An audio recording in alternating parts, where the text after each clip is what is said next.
Opposites are another great concept which you might like to introduce to your child.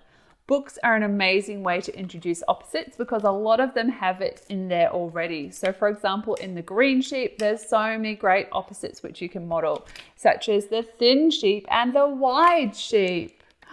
We have the up sheep and the down sheep.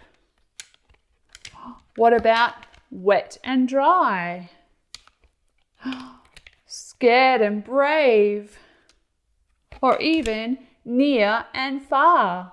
You could also model here big and small. When we're reading books, we can highlight the different opposites. So for example, wet is the opposite of dry. That means it's really different. Or we could ask our child to find things that are the opposite. So for example, a fire is hot. Can you find something that's cold? The ice is cold. Hot and cold are opposites. Other ways that we can introduce opposites might include, for example, matching games. So perhaps you might have some pairs of word cards which have the opposites on them, such as hot and cold, wet and dry, fast and slow, up and down. And then your child might have to play a memory game where they match those two opposite cards together.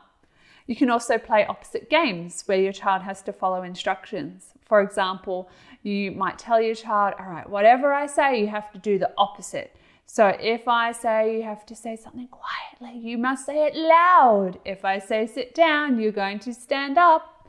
And then you might proceed to provide them with different instructions, which can be quite a fun alternative to something like Simon Says. So those are just some examples of how you might introduce opposites to your child.